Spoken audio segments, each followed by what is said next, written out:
Hey guys, welcome to Cape and Cowl Cafe. I'm Nemo, and today we're going to be talking about Robert Pattinson's Batman and why he should not be included in James Gunn's new DC universe.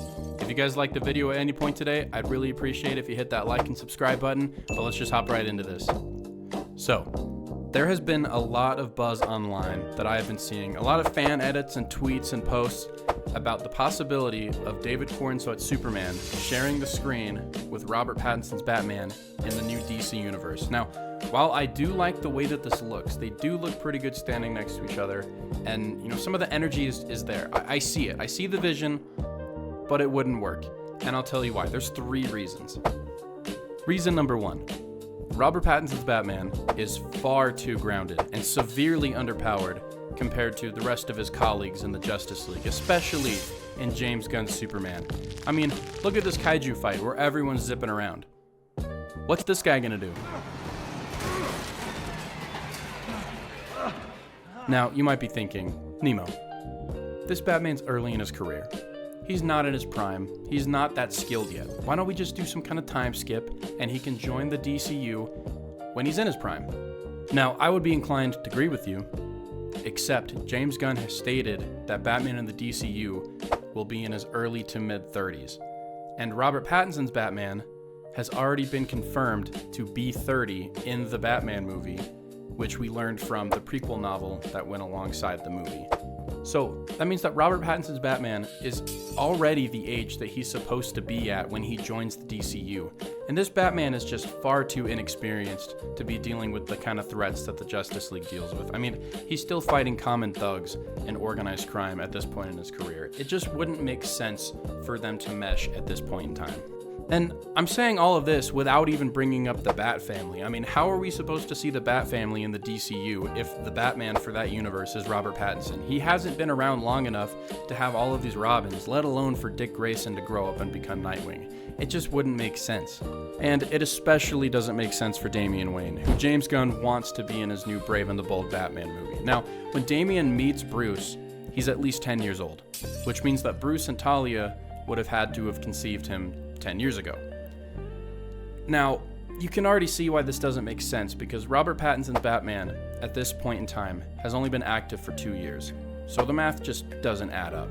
Now, if they went with a new Batman in the DCU, they could have him start his career in his early 20s instead of at 30 like Robert. This would make sense because maybe he meets Talia while he's training with the League of Assassins. Maybe it happens there. It just wouldn't make sense with Robert Pattinson. Reason number 2.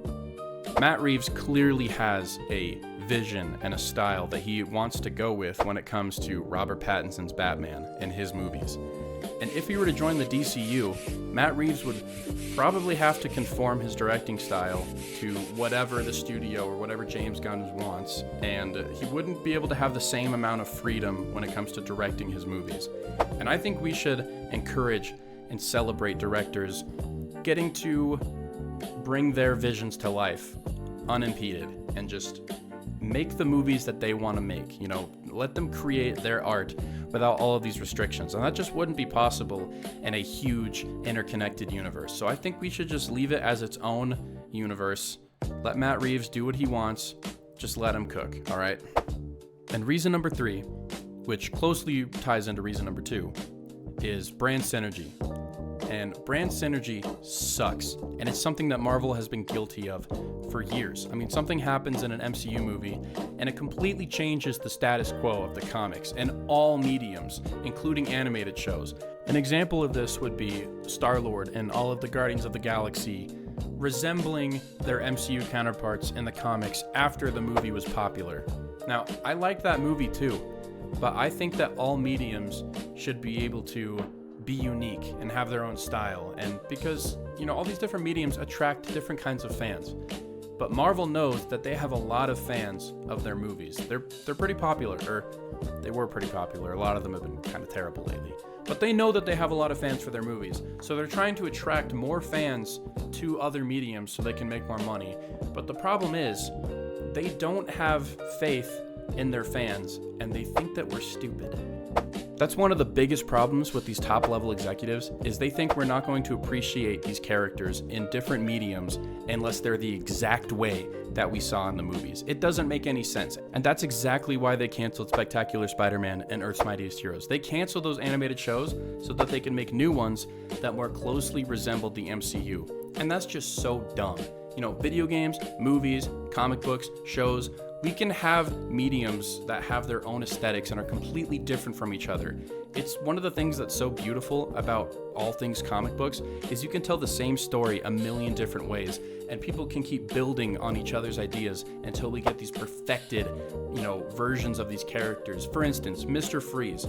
His origin that we know today wasn't created until the 90s in an episode of Batman the Animated Series. Imagine if they were making that show and they just stuck exactly to what was going on in the Burton movies or the 60s show or the comics before that. We wouldn't have that amazing, tragic backstory. And there's so many things that we could be missing out on because, comic book movies have to have everything be the same. It doesn't have to be the same. General audiences are not stupid. You, the viewer, are not stupid. But these movie studios think that you are. They think that you're gonna get so confused seeing two different versions of Batman in live action. They think you're stupid. So I think that these movie studios need to just have more faith in the intelligence of their audience, because we can handle multiple versions of the same characters, all right? We're not going to explode. It's gonna be okay. And besides, two Batmen are way better than just one Batman. And I'm excited to see who they would pick for the new movie. I know everyone's eyeing Brandon Sklenar, and I like him too, he's on my list.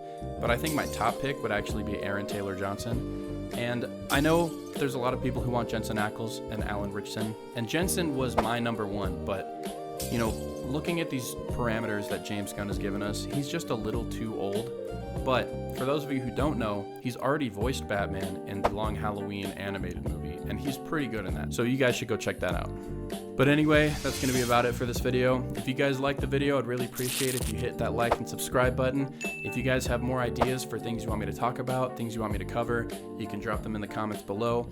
I'm sorry if this video was, a little shorter than usual. I'm going on vacation, so I just wanted to pump out a few videos to release, automatically while I'm gone, so I didn't have to worry about it, because I want to keep giving you guys good content and good videos, and I just love talking about this stuff.